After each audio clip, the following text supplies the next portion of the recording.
जय हिंद मेरे प्यारे साथियों, कैसे हैं आप सब। उम्मीद करता हूं कि आप सब बहुत ही अच्छे होंगे।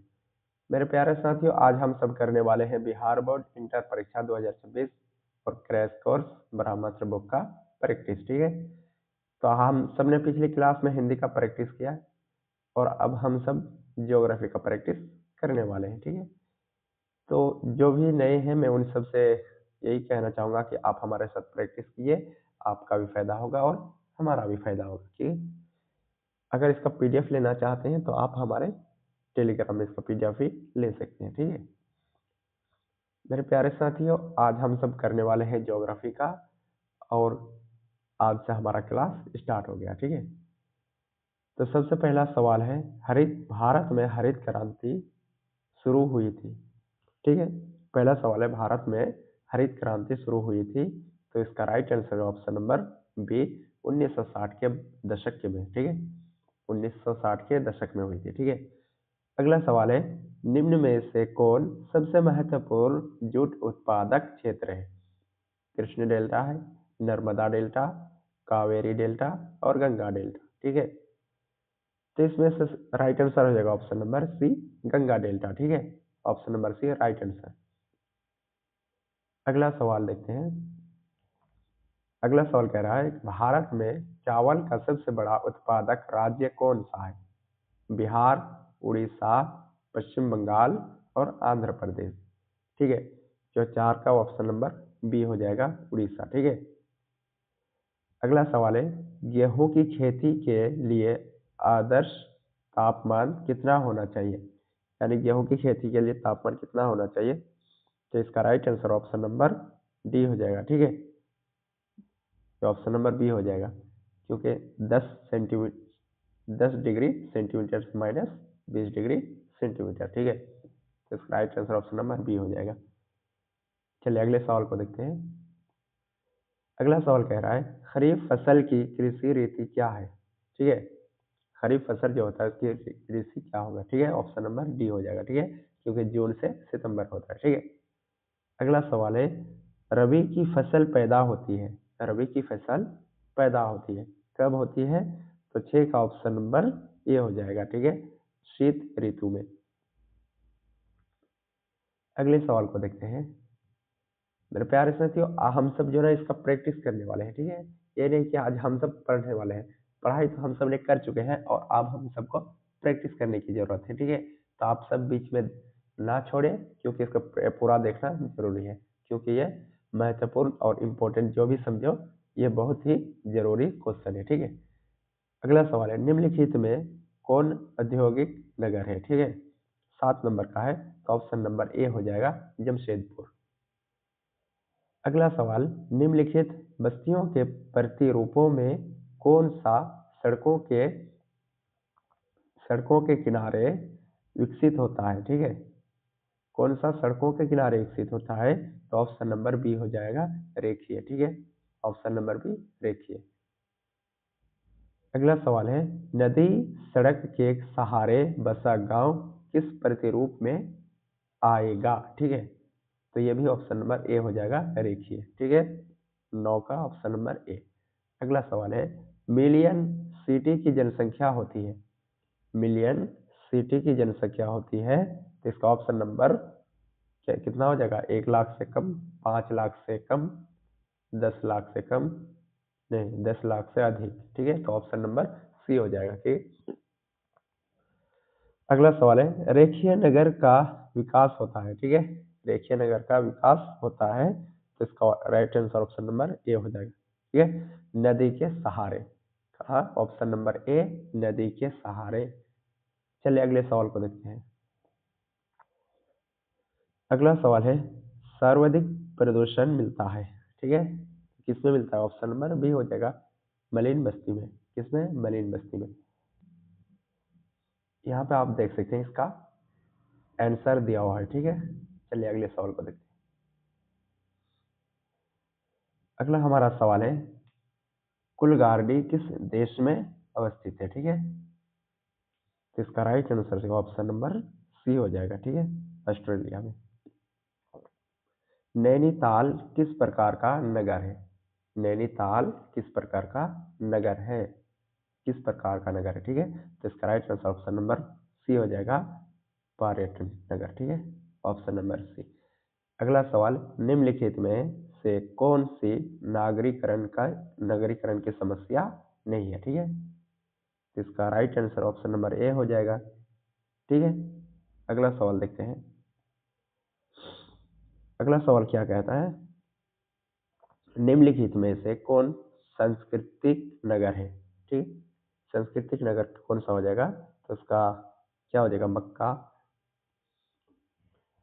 जेरूसलम, वाराणसी, इनमें से सभी हो जाएगा, ठीक है, ऑप्शन नंबर डी सही। अगला सवाल है, मेगालोपोलिस, ठीक है, का अर्थ होता है, मेगालोपोलिस का अर्थ क्या होता है, तो इसका राइट ऑप्शन नंबर डी हो जाएगा, विशाल नगर हो जाएगा, ठीक है। अगला सवाल देखते हैं।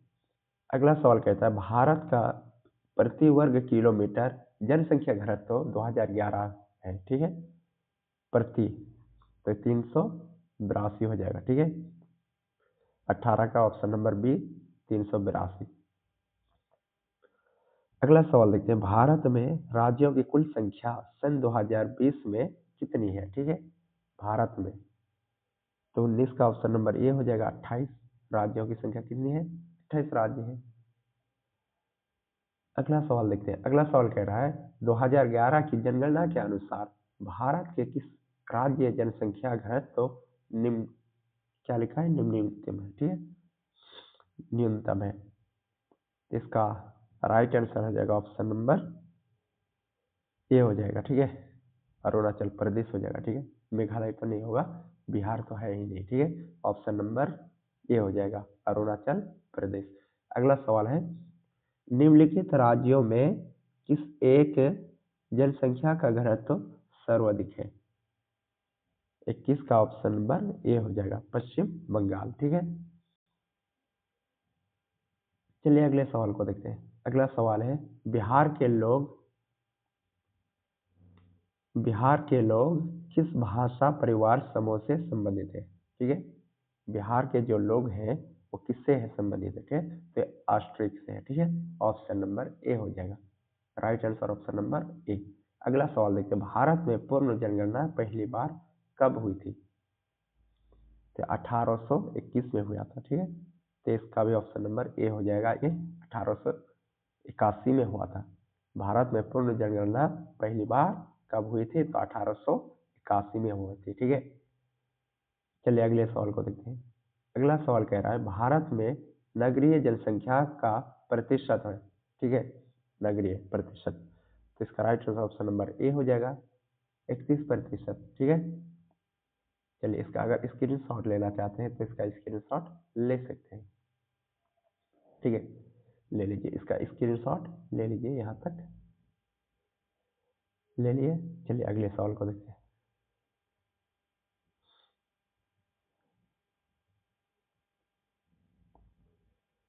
ये इसका आंसर हो गया, ठीक है, आप स्क्रीनशॉट लेकर रख लीजिए, बाद में इसको प्रैक्टिस कर लीजिएगा, ठीक है। अगर आपके पास बुक है तो और अच्छी बात है, बुक से प्रैक्टिस कीजिए, अगर नहीं है तो आप हमारे दिए गए नंबर पर कॉल या मैसेज करके इसका पीडीएफ ले सकते हैं, ठीक है।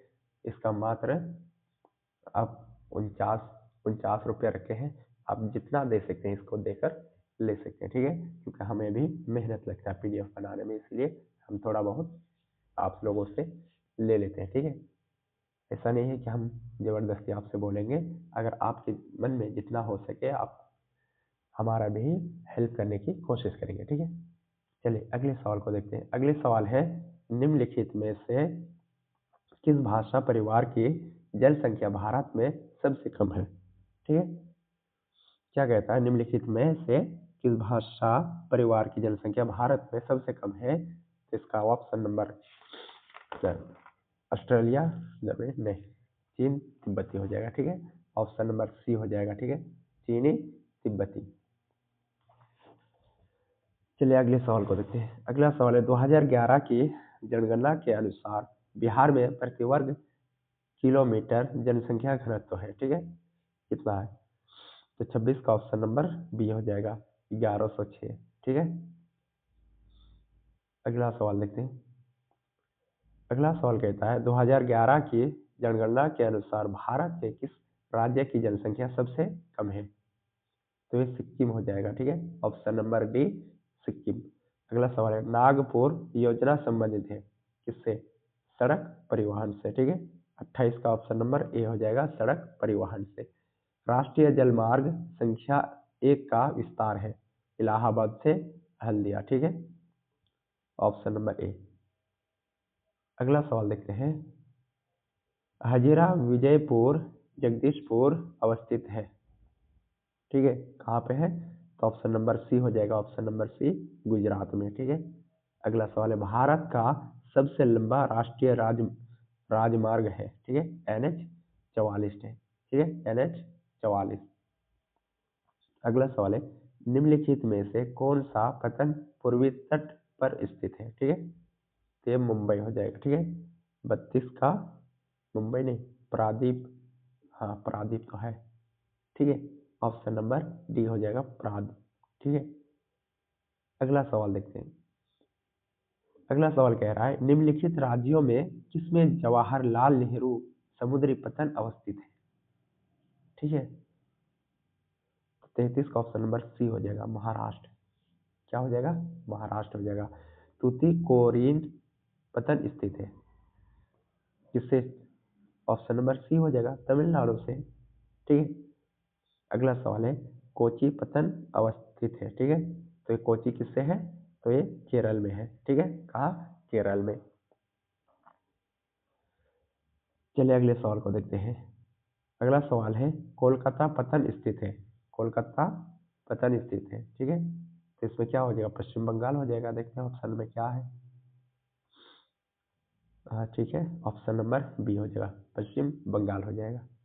अगला सवाल है कारवाड़ पतन स्थित है। 37 नंबर का सवाल है, तो इसका right answer option number C हो जाएगा, कर्नाटक में। ठीक है, अगले सवाल को देखते हैं। अगला सवाल है निम्न में से कौन जवाहरलाल नेहरू बंदरगाह कहलाता है? तो क्या हो जाएगा?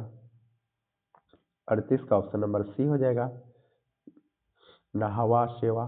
ठीक है, अगला सवाल प्रादीप पतन किस नदी के डेल्टा पर स्थित है? ठीक है, ऑप्शन नंबर बी हो जाएगा, महानदी। अगला सवाल है OPEC संबंधित है। ठीक है, किससे संबंधित है? तो ये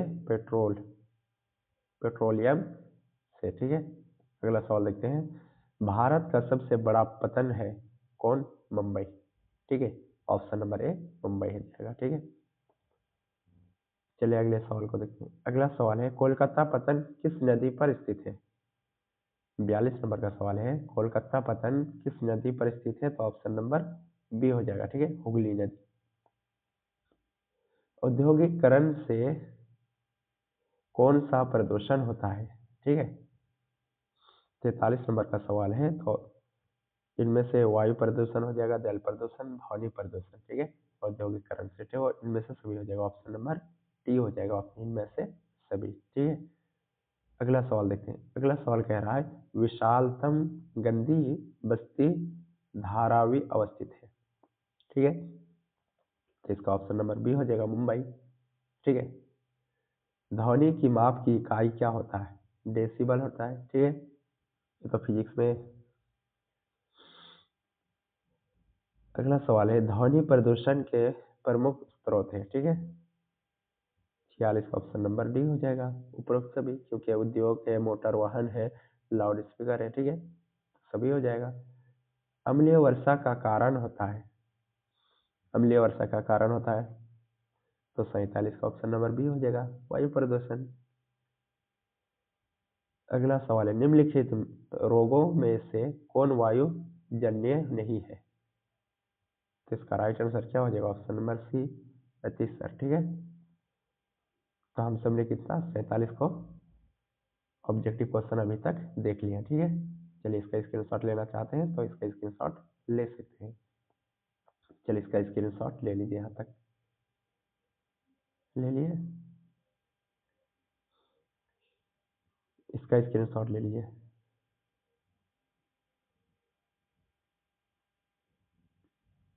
अब इसका स्क्रीनशॉट ले लीजिए, ठीक है, ले लिए। मेरे प्यारे साथियों, क्योंकि आज लाइट है नहीं तो इसीलिए मैं वीडियो को नहीं बना सकता हूँ, ठीक है, क्योंकि आज सोचा था कि आज 100 क्वेश्चन प्रैक्टिस कर लेंगे तो नहीं हुआ। अगर आप इसका पीडीएफ को देखना चाहते हैं तो आप इसका पीडीएफ देख सकते हैं, ठीक है। ये रही आपका लिए ये पीडीएफ है, आप इसका स्क्रीनशॉट ले लीजिए और प्रैक्टिस कीजिए। नेक्स्ट क्लास में हमने 39 से स्टार्ट कर देंगे, ठीक है। अगर इसका आप देखना चाहते हैं तो देख लीजिए, ठीक है, हम दिखा देते हैं आपको। ये इसका आंसर हो गया, ठीक है।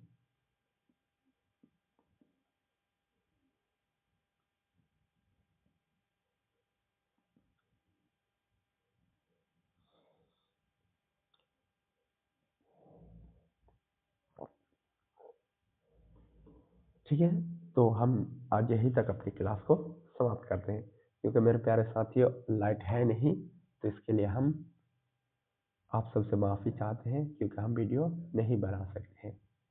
तो अब यहीं से मैं अपना वीडियो को समाप्त करता हूँ। जय हिंद।